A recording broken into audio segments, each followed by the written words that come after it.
दोस्तों आज जो कॉमिक्स हम पढ़े हैं उसका नाम है बूढ़ा जंगल। ये कॉबी और भेड़िया की कॉमिक्स हैं। तो पढ़ते हैं इसको। बूढ़ा जंगल। विशाल जंगल।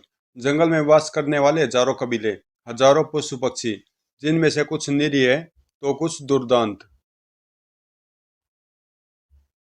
कुछ ऐसे ही थी इंसानों की प्रवृत्ति, कुछ सीधे साधे कमजोर तो कुछ हिंसक और ताकतवर।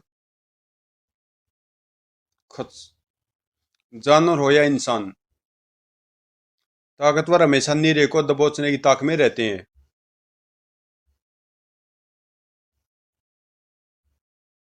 जब दाव लगा तब दबोचा, हल्ला। ओह, लाल कोते, पाल के नीचे रख दो और मुकाबले के लिए तैयार हो जाओ। लाल कोते का निशाना वह पालकी थी। आगे बढ़ो, पालकी पर कब्जा कर लो। हल्ला हल्ला।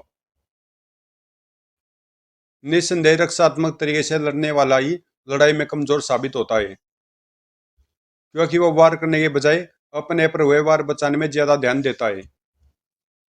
लेकिन जब मामला लूटपाट के अलावा खून खराबे का हो, तो ऐसे में शत्रु पर वार करना आवश्यक हो जाता है।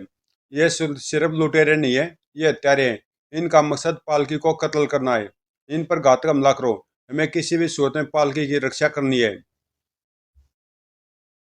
अब दोनों कबीलों में यह होड़ मच गई कि खून के छींटे कौन ज्यादा उड़ाता है। सोए ओह। लड़ाई उम्मीद से पहले ही खत्म हो गई। क्यों? क्योंकि लड़ने वाला और कोई नहीं बचा था। हा हा हा। अब तक जंगल में ऐसा नहीं हुआ। आज तक ऐसी कोई पालकी नहीं बची। जब भी इस पालकी को बचाने की कोशिश की गई, खून खराब हुआ, कई मरे, मौत का नंगा नाच हुआ। आज भी होगा। आज भी नहीं बचेगी ये पालकी। लाल कोता खत्म कर देगा इसे। बाहर निकालो उसे।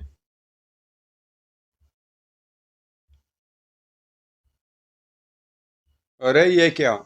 इतना नरसंहार, इतनी दरिंदगी, इतना खून खराबा, इतनी पाशविकता, सिर्फ एक जर्जर हो चुके उस इंसान के लिए।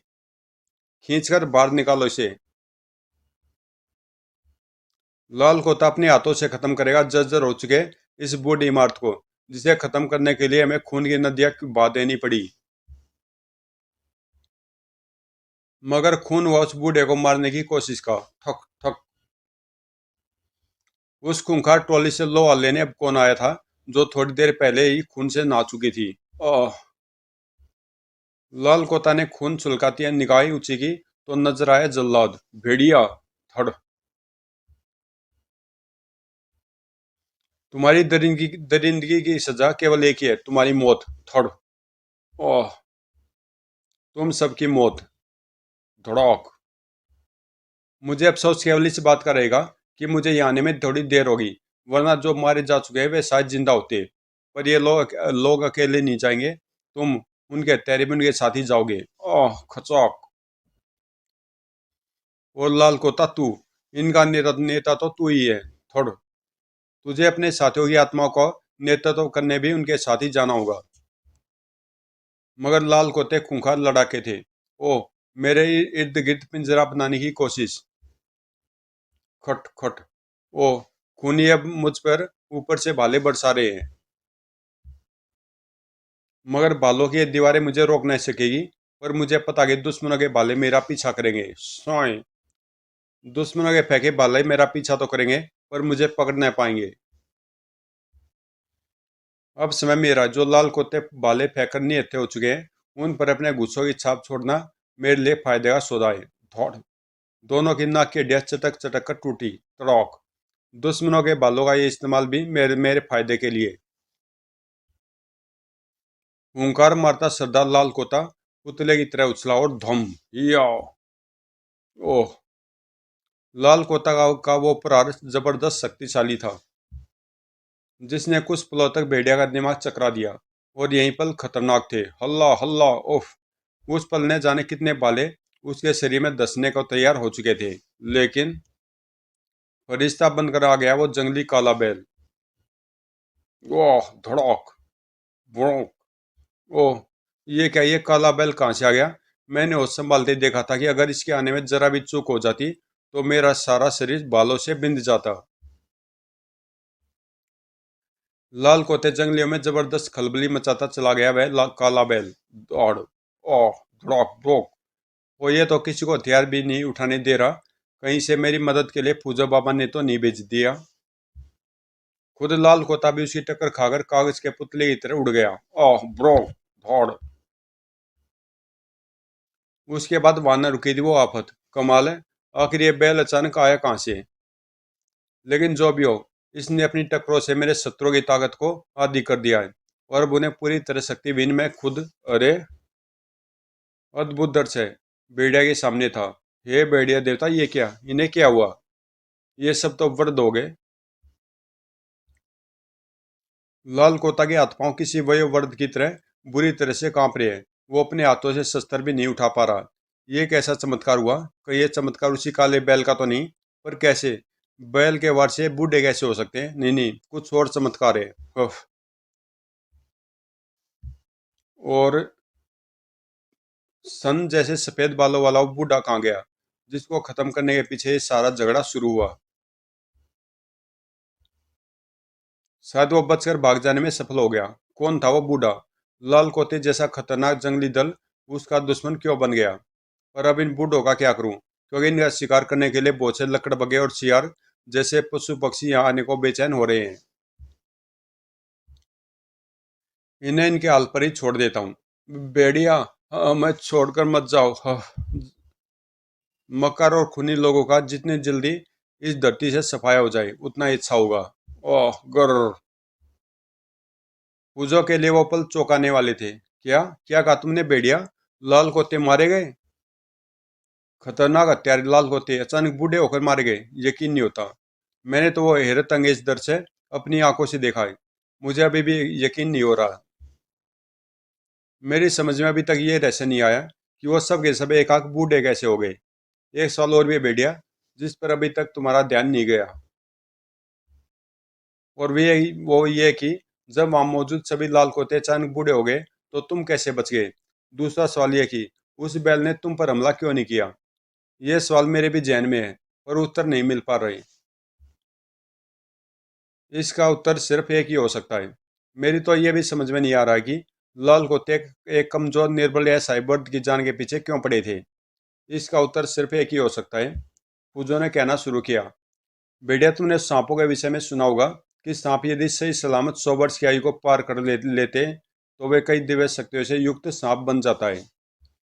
कभी कभी तो ऐसे सांप को इच्छाधारी शक्ति भी मिल जाती है। असम के जंगलों के कई प्राचीन नागा कबीलों में भी ये मान्यताएं प्रसिद्ध हैं कि यदि कोई नागा मानव अपने जीवन काल के 300 वर्ष पूरे कर ले तो उसे भी वह दिव्य शक्तियां प्राप्त हो जाती हैं।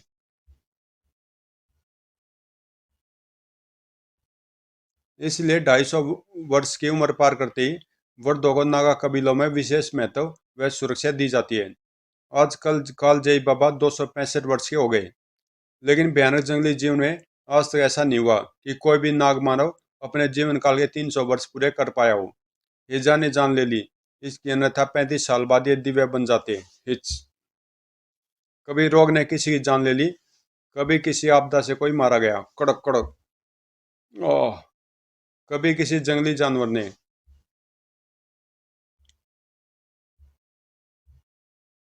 मगर कोई बुजुर्ग इन सब से बच भी गया तो प्रतिद्वंदी कबीले के परिवार के सदस्य ऐसा नहीं होने देते। वे या तो खुद अवसर मिलते उसे खत्म कर डालते हैं, खत्साएं, या फिर खतरनाक लाल कोते हत्यारों के हाथों उसे खत्म करवा देते हैं। हल्ला हल्ला। क्योंकि ये प्रतिद्वंदी नहीं चाहते कि किसी दूसरे कबीले के वर्द को दिव्य शक्तियां मिल जाए और वो सारी नागा जाति का सरदार बन जाए। बेडियास, तुमने जिस वर्द को बचाने की चेष्टा की शायद वो ऐसा ही कोई वर्द होगा जो अपनी उम्र के 250 वर्ष पार कर चुका होगा। और लाल कोतों के हाथों खत्म करवाने वाले होंगे उसके प्रतिद्वंदी कबीले। बैल वाला किस्सा जरूर रहस्यमय है, लेकिन युद्ध अभी तक समाप्त नहीं होगा जब तक वह वर्द जीवित है। जितने भी नागा कबीले हैं वे जब तक उस वर्द की लाश नहीं देख लेंगे उसकी खोज जारी रखेंगे। लाल कोते के सफाई के बाद तो उस पूरे कबीले की शामत आ जाएगी जिस कबीले का निवासी वो वर्द होगा। इसलिए बेटिया, ये जंग अभी खत्म नहीं हुई। तुम मुझे वहां लेकर चलो ताकि मैं उन जंगलियों की लाशें देखकर ये पता लगा सकूं कि मारे गए लोग किस कबीले के थे, ताकि तुम शेष बचे जंगलियों की सुरक्षा कर सको। भेड़िया पूजा व जैन के साथ वापस पहुंचा तो ओ यहाँ तो अब कुछ नहीं बचा। लकड़ बग्गे और जंगली पशु पक्षी सबको खा गए। उफ। मगर मुझे जिस सूत्र की तलाश थी वो मिल गया। मैं अपने पुस्तकों से पता लगा लूंगा कि ऐसा मुखौटा लगाने वाला जंगली कबीला इस जंगल में कहाँ और किस दिशा में हो सकता है। बूढ़े होने की घटना सचमुच होश उड़ा देने वाली। मुझे कॉबी की चिंता हो रही है, क्योंकि वह कारण ही न केवल लोगों से बल्कि पशुओं से भी बैर मोल लेता रहता है। लेकिन मस्ती से गन्ना खाते उस हाथी से तो कोई बैर मोल नहीं ले रहा था। लेकिन नहीं, उस बैरी के जंगल में होते कोई शांति से पेट पूजा भी नहीं कर सकता था। धौड़। अबे मोटे पेटू, क्या चबर चबर चबा रहा है? ला मुझे भी खिला, मैं भी भूखा हूं। च्यों। बेचारा मोटू अब वहां कैसे रुका रहता। सड़प सड़प। वाह क्या मिठास है। अब समझ में आया कि हाथी भी इस गन्ने को इतने चाव से क्यों चूसते हैं। कोबी का ध्यान भंग हुआ। न गन्ना जिंदाबाद, जय देवता। आए, ये गन्ना जिंदाबाद के नारे कौन लगा रहा है? नारे लगाते जंगलों की आवाज सैम गई और जय हो देवता। अब कोबी, ये तो कोबी है। और ये कह रहे हैं देवता कोबी, ये तो मेरी जय जयकार के नारे लगा रहे हैं। कोबी ने विजय ठास लगाया। हा हा हा। आखिर तुम्हें मेरी ताकत का एहसास हो ही गया। आखिर तुम्हारी जुबानी करी उठी जो कोबी की जय जयकार। देवता। आखिर मान ही लिया तुमने कोबी को अपना देवता।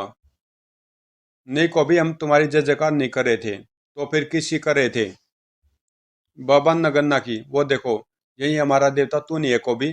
नगन्ना। ओ, तो वो गन्ना ये बूढ़ा है। ऐसी बातें सुनकर ही कोबी का सिर फिर जाता है। जरा अपना नगाड़ा दे। अब थोड़ी देर पहले जो कहा था वो फिर गए। अब हमें तुम्हारा खौफ नहीं कोबी। हमारा देवता हमारा बाबा नगन्ना देवता है। मुझे पता था कि मेरे कहने पर भी तू दोबारा वही सब कह देगा। इसलिए ये नगाड़ा मैंने तुझसे लिया था, ताकि मैं इसे तेरे सिर पर फोड़ सकूं। फोड़। ओह। गरज उठा कोबी। धौड़ धौड़। इस जंगल का देवता एक ही है कोबी। जय जयकार भी उसी की होगी। एक फिसड्डी की जय जयकार करके तुमने मेरी ताकत को ललकारा है, और उस ललकार का जवाब है लात। धौड़। ये गुस्सा। ये लाते और गुस्से तब तक चलते रहेंगे जब तक तुम्हारी जुबानें मेरी जय जयकार न बोलने लगे। मेरी पूछ का अंटर भी तुम भी तब तक तुम पर पटकता रहेगा जब तक तुम मुझे अपना देवता स्वीकार नहीं कर लेते। ओह बचाओ, रक्षा करो। हा हा हा। कौन बचाएगा तुझे मुझसे? तुम्हारा बूढ़ा देवता। निर्भय रहो, ये तुम्हारा कुछ नहीं बिगाड़ पाएगा। सड़क। ओह देवता नगन्ना, देवता नगन्ना, मेरी वापसी का इंतजार करो। हा हा हा। बूढ़ा देवता जान बचाकर घर भाग रहा है। को भी पुनः दौड़ा। अभी तक तो मैं प्यार से अपनी जय जयकार करने को कह रहा था, पर अब लगता मुझे मंगानी पड़ेगी भेड़े देवता की गदा। मगर इससे पहले ही को भी गदा का आह्वान कर पाता। आए, ये गदा जैसा प्रहार किसने किया? बैल, काला बैल, ब्रोंक। कोबी ने अपनी अदम्य ताकत का परिचय देते हुए काले बैल के सिंग थाम लिए। बोल, तेरे सिंग जड़ से उखाड़ दूं या बीच में से तोड़ दूं? ब्रोंक। कोबी उसे अपनी ताकत दिखा रहा था। कोबी को भी अपनी ताकत का एहसास कर बैल ने कराया। धौड़ ब्रोंक। बैल ने उसे कुचलने के लिए अपनी टांगे कोबी पर उछाली, लेकिन लेकिन ये क्या? हफ। टांगे तोड़ाएगा अब तू? लेकिन ये क्या? हफ। ये क्या? मैंने इस बैल की टांगे तो पकड़ ली, लेकिन मैं इसे दूर क्यों नहीं उछाल पा रहा? आह हफ। इसकी टांगों ने तो मेरी छाती तोड़ डाली। क्या हो गया मेरे बाहुबल को? धौड़ धौड़। इस बैल की तो ऐसी की तैसी कर दूंगा। इसके शरीर के टुकड़े अलग अलग दिशाओं में फेंक दूंगा। तेजी से उठने का प्रयास तो किया वो कोबी ने, मगर फिर लड़खड़ाकर गिर पड़ा। ओह ये क्या? मैं गिर कैसे पड़ा? मुझे ऐसा लग रहा है जैसे मेरे पाँव में ताकत ही नहीं रही, और वो घमंडी काला बैल मेरे सामने ही वापस जा रहा है। जंगलियों ने विजय नाद किया। बाबा नगन्ना देवता की जय। कम भक्तों, मेरी जय जयकार करो, वरना एक एक को काट कर पेड़ों की टहनियों पर टांग दूंगा। तभी लौट आया नगन्ना भी। इसका दम चूर हो गया। अब ये कभी जंगल में उत्पात नहीं मचा पाएगा। क्या हो गया अबे को भी? तुझे सड़ा हुआ फल कैसे बन गया तू? जंगलियों की टोली पहले ही तरह आगे बढ़ गई। देवता नगन्ना जिंदाबाद। आह, उसके थोड़ी देर बाद, कॉबी, अरे ओ कॉबी, कहाँ हो तुम? मेरी बात सुन रहे हो तो मेरे सामने आओ। दो कदम आगे बढ़ी जैन के हृदय पर जैसे वज्रपात होने वाला था। कॉबी, कॉबी, बाबा तुमने यहाँ कॉबी को तो नहीं देखा? कौन? ये आवाज तो कुछ जाने पहचानी सी लगती। खो खो। ओ तुम तो जैन हो। खो खो। मुझे नहीं पहचाना? खो खो। न मैं ही तो कॉबी हूँ। कॉबी तो तुम? उफ नहीं, ये नहीं हो सकता, ये नहीं हो सकता। इस इस अवस्था में तुम यहाँ रहे तो तुम्हें चील कौवे, गिद्ध या लकड़ बके आकर खा जाएंगे। मैं मदद लेकर आती हूँ कॉबी, तुम यहीं रहना। मैं यहाँ से जा भी कहाँ सकता हूँ? खो खो। कुछ लोगों का मानना कि जंग और जंगल में सब कुछ जायज है। सरदार हो जो, बाहर निकलो।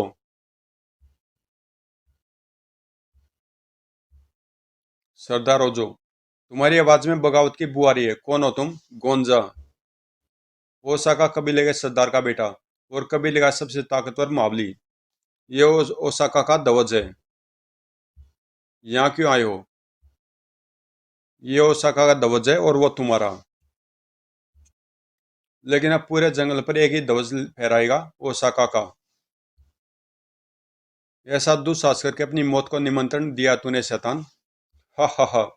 हम पर बाले उठाने से पहले उधर अपनी मौत की तरफ देख ले जा।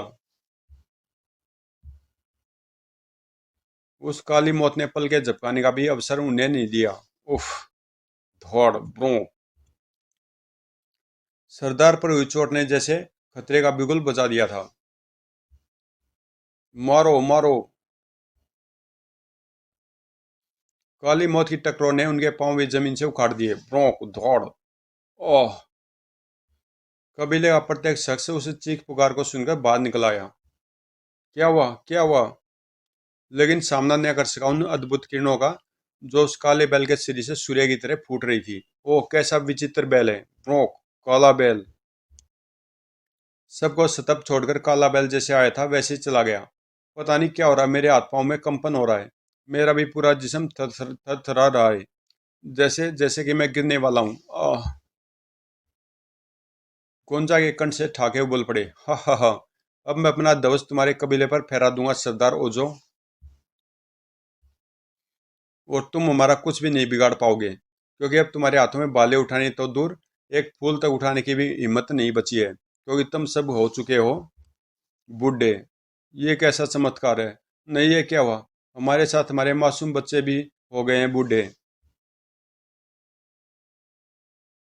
50 ध्वज लेकर मैं पूरे जंगल पर वो शाखा के ध्वज फहराने निकला हूँ। जो विरोध करेगा वो बना दिया जाएगा बूढ़ा। जंगल का जल्लाद भेड़िया, जो उस काले बैल की तलाश में मारा मारा फिर रहा था। क्या बूढ़े होने की शक्ति उस काले बैल से निकलती थी? अगर ऐसा था तो फिर मैं बूढ़ा क्यों नहीं हुआ? भेड़िया के पास अपने इस प्रश्न का उत्तर अभी नहीं था, और ना ही ज्यादा सोचने का समय, क्योंकि उसी पल कई करुण चीखों से उसके कान सजग हो उठे। मदद! भेड़िया, भेड़िया! ओह, कुछ लोग मुझे मदद के लिए पुकार रहे हैं। उनके पुकारे सुनकर लगता कि वो लोग किसी भारी विपत्ति में है। विपत्ति सचमुच भारी थी। अरे ये क्या! कबीले में हर ओर बूढ़े ही बूढ़े पड़े नजर आ रहे हैं, और ये लोग उठ पाने में भी असमर्थ है। इनके इस असमर्थता के कारण चीतों का एक झुंड कबीले में घुस गया है। लेकिन मैं इन चीतों को मनमानी नहीं करने दूंगा। खबरदार! गुर्र! भेड़िया बचाओ! अंदर आने से पहले तुम्हें मेरी सुरक्षा का चिन्ह देख लेना चाहिए था। गुर्र! भेड़िया के सामने था शायद सबसे कम उम्र का वो बूढ़ा। हे भेड़िया देवता, इसकी उम्र तो 6 माह से दिखने होगी। उफ! उआ! उआ! तो क्या यहाँ भी आकर गया वो काला बैल? दौड़! भेड़िया ने मार गिर भगाए जीत चीते। तब, सरदार जो ये सब क्या हो गया? क्या यहाँ कोई काला बैल आया था? हाँ भेड़िया, काले बैल को लेकर आया था गोंजो, ओसाका कबीले के सरदार का बेटा।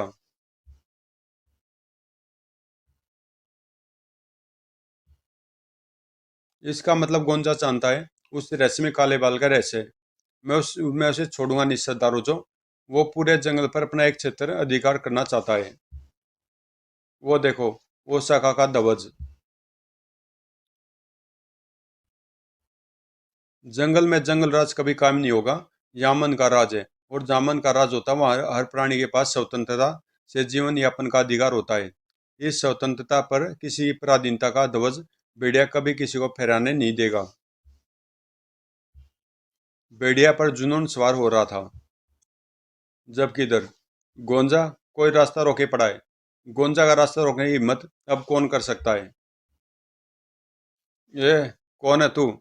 कॉपी को नहीं पहचानता? तूने कमजोर इंसान, हट जा गोंजा के रास्ते से। जिस रास्ते पर कॉपी होता है वहां से हटना खो खो सामने वाले को पड़ता है। गोंजा जा, वापस चला जा, खो खो। तू मुझे यहाँ से हिला भी नहीं पाएगा। तूने महाबली भीम और हनुमान की कहानी सुनी है? मुझे जैन ने सुनाई थी। इसी प्रकार एक दिन हनुमान जी भीम के रास्ते में पड़े थे, और भीम लाख चाकर भी हनुमान का पांव तक नहीं हिला पाया था, और हारकर उनके चरणों में गिर गया था। कहीं तेरा भी वही हाल न हो जाए। जा भाग जा, कौबे की ताकत से लोहा मत ले।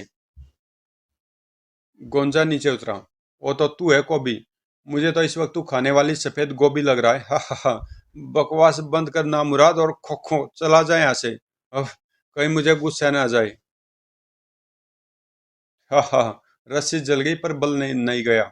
इन बूढ़ी हड्डियों को उठाकर फेंक दो इसे। हा हा हा। अब रुक जाओ ना मुरादो। अगर मैंने गदा मंगा ली तो तुम में से कोई भी नहीं बचेगा। आह दौड़। देख लूंगा तुझे गोंजा। उफ। ये जैन तो मदद लेने के लिए गई थी, अभी तक लौटी क्यों नहीं? जब चील कौवे या जानवर मुझे मारकर खा जाएंगे तब लौटेगी क्या? हा हा हा। मुझे हनुमान और भीम की कहानी सुना रहा था। ओह, कौबी, कौबी कहाँ हो तुम? आवाज दो। ओ तो तुम यहाँ हो। तुम्हारी कराई मैंने सुन ली थी। और कौबी तुम वहां से यहाँ कैसे आ गए? ओह, खुद चल कर आए होगे। लगता है तुम्हारे अंदर शक्ति का संचार होना शुरू हो गया है। गुड। जैन, एक तो तुम देर से आई, ऊपर से मेरा मजाक भी उड़ा रही हो। उड़ा लो, उड़ा लो, आज वक्त तुम्हारा है। नहीं कभी नहीं, मैं तुम्हारा मजाक नहीं उड़ा सकती। मैं तुम्हारे लिए मदद लाने गई थी। रास्ते में मोती भेड़िया अपने साथियों के साथ मिल गया। ये मुझे पहचानता है। मेरे बुलाने पर पीछे पीछे यहाँ आ गया। लेकिन ये कम वक्त मुझे यहाँ से लेकर कैसे जाएंगे? घसीट कर को भी माफ करना। फिलहाल दूसरा कोई रास्ता नहीं है। इन्हें ऐसा करने का निर्देश दो। जैन, शायद मेरा आखिरी वक्त आ गया है। ऐसा न कहो कॉबी। कॉबी को उन्हें आदेश देना ही पड़ा। तब सभी भेड़िए उसे घसीटते हुए आगे बढ़े। जैन, जब तक शरीर में ताकत थी तब तक तो तुमको नहीं कहा, पर अब मैं एक बात तुमसे कह देना चाहता हूँ। कहो कॉबी।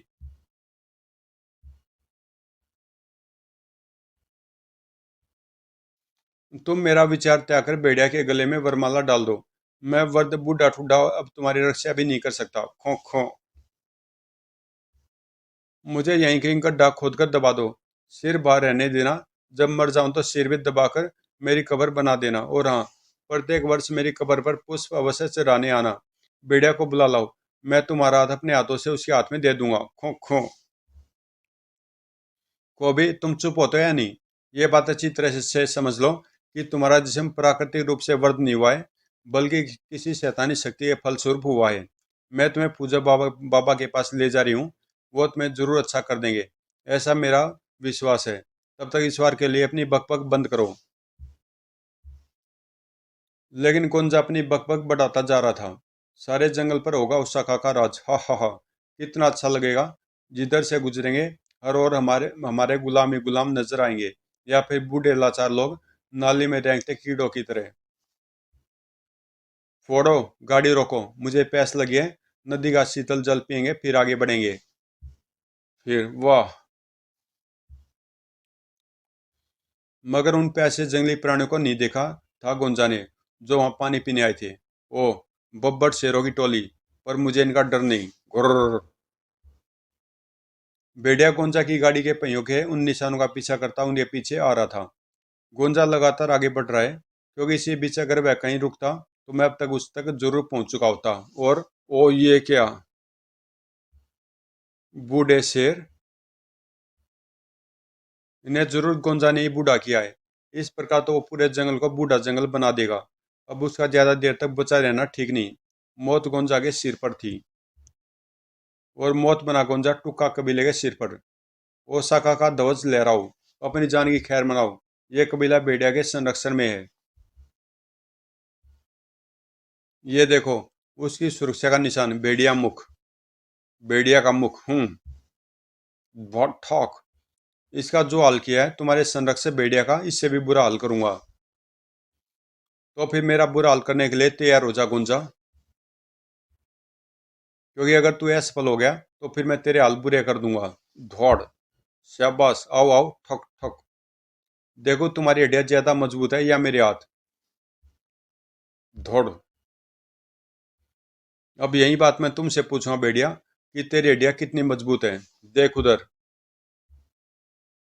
उस ओर देखते भेड़िया की कनपटियां सनसना उठी। वहीं काला बैल, जिसकी मुझे तलाश व प्रतीक्षा भी थी। वो भेड़िया के नथुने फूलने पिचकने लगे। और इसी पल की तो गोंजा ने कल्पना भी न की थी। गोंजा, आज मैं तुझे इस बैल की टक्कर पड़वाऊंगा।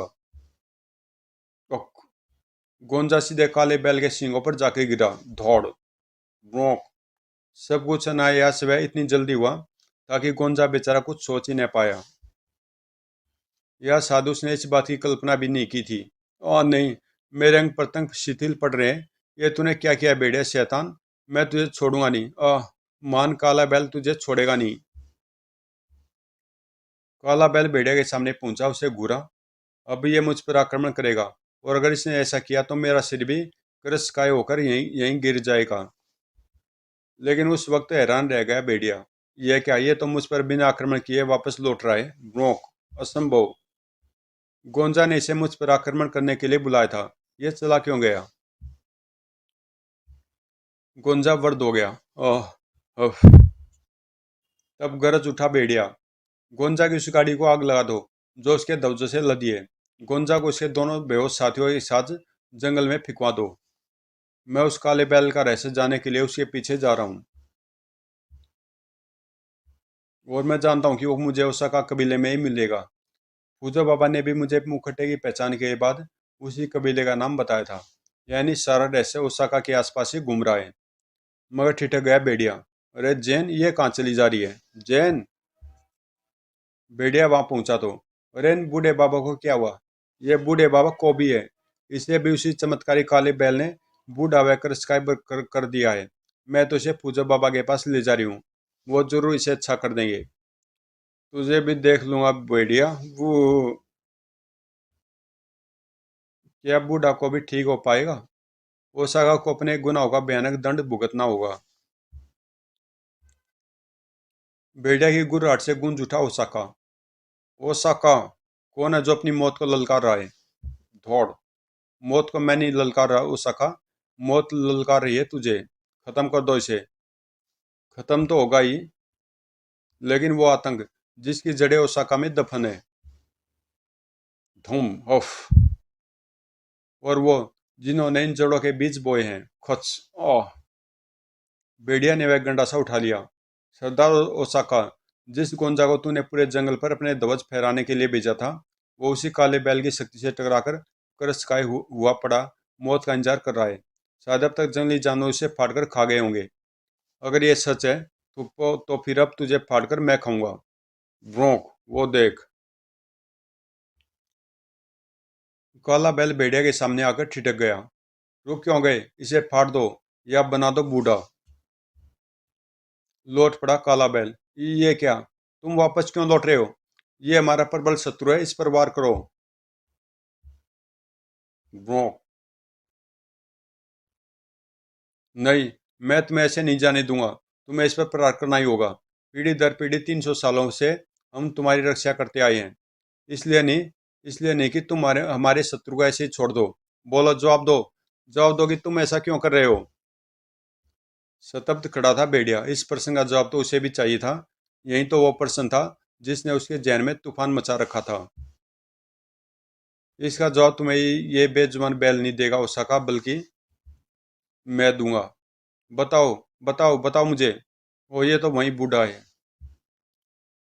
और जवाब ये है कि आज भेड़िया की कहानी नगन्ना जिंदा है। अगर ये उस वक्त आकर लाल कोतों से मेरी प्राण रक्षा न करता, तो जैसे उन दरिंदों ने शेष कबीले वालों को मौत के घाट उतार दिया, वैसे ही वो मुझे भी मार डालते। और तब मैं जाकर उसी देवता के दर्शन न कर पाता और ना ही मुझे मिल पाती वो दिव्य शक्ति जिसके लिए तुमने मुझे 300 सालों तक अन्य नागा कबीलों की खूनी दृष्टि से बचाकर छिपाए रखा, क्योंकि नागो कबीलों में किसी भी वर्द का दीर्घायु की ओर बढ़ते जाना उसके लिए खतरे की घंटी होता है। मुझे ये जीवन और दिव्य शक्ति जिस व्यक्ति के कारण मिली है, अगर उस पर मैंने प्रहार कर दिया तो मेरा 300 सालों का सारा पुण्य, सारा तप क्षण भर में व्यर्थ चला जाएगा।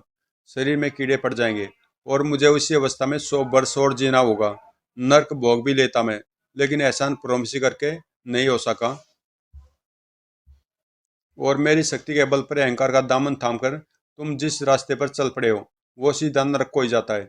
मैं तुम्हारे साथ भी नमक हरामी नहीं कर सकता, इसलिए विवश हूँ अपनी सारी दिव्य शक्ति को एक बैल में प्रविष्ट करके तुम्हारा साथ देने में।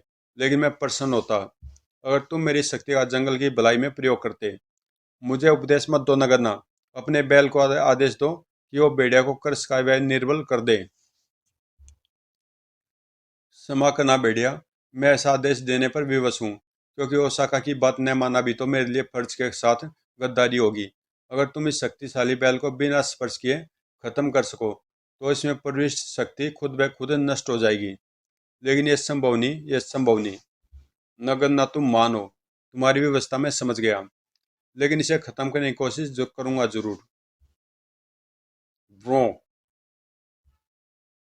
हा हा हा, बच भेड़िया बच। ब्रो, फिलहाल भेड़िया को भागना था। ब्रो, अगर ये मुझे छू गया तो मेरी सारी शक्ति छीन कर मुझे बूढ़ा कर देगा। मुझे भागते भागते इसे पीछा छुड़ाने और इसे खत्म करने का रास्ता ढूंढना होगा। ओसाका की खुशी का ठिकाना न था। हा हा हा, जिसे देखकर सब डरकर भागते थे, आज वो एक बैल से डरकर भाग रहा है। पीछा करो इसका, मैं खुद भी इसकी मौत देखूंगा। हा हा हा। भेड़िया के पास कुछ अचूक उपाय थे। ब्रो, ये खाई मुझे छलांग लगाकर पार करनी है। शायद बैल इसे पार कर नहीं पाएगा और नीचे गिरकर मर जाएगा। भेड़िया की सोच पर कुठारा घात हो गया। ओह, ये तो खाई भी पार कर गया। ब्रो, भेड़िया ने जबरदस्त शक्ति एकत्र करके उठाई वो चट्टान और फेंक मारी बैल पर, लेकिन धड़, भारी चट्टान इसके सींगों से टकराकर कंकरों में बदल गई। और अब भेड़िया से चंद चंद कदम ही दूर था काला बैल। शायद मेरी किस्मत आज बुलंद नहीं है। लेकिन ठहरो, तो तुम को भी था वह। जय भेड़िया देवता मदद। सामने जो सूरत उसे दिखी उसे देखकर भौचक्का रह गया भेड़िया। मदद आ पहुंची और ठीक समय पर। तूने मुझे टक्कर मारकर बूढ़ा बनाया, ये उसके लिए। धुम, प्रो, तेरे कारण मैं गुंजा से पिटा, ये उसके लिए। और ये उन बातों के लिए जो मैंने बुढ़ापे में सठियाई हुए की। ब्रो, और ये एक मेरी तरफ से आखिरी धोप। भेड़िया देखना ये जिंदा है या मर गया। इसकी सांस बंद हो चुकी है, ये मर चुका को भी। पर तुम ठीक कैसे हो गए? जैन जवाब देने के लिए पूछी। इस बैल की शक्ति अद्भुत थी, जिसने कॉबी पर असर तो किया पर थोड़ी देर तक ही। आखिर वो शक्ति इसी चमत्कारी शक्तियों के आगे हार गई। फूजो तक पहुंचने से पहले ही ये ठीक हो गया भेड़िया। फिर जैसे मुझे फूजो बाबा से तुम्हारी आने का पता चला, मैं कॉबी को लेकर यहाँ चली आई। धन्यवाद कॉबी, तुमने मेरी जान बचाई। तो फिर जैन को शुक्रिया कहो। अब मुझे ओसाका को खत्म करना है। भागो, जंगल छोड़ना है अभी। समाप्त। तो दोस्तों, कॉमिक्स यहीं पे समाप्त होती है और मिलते हैं किसी अगली कॉमिक्स में।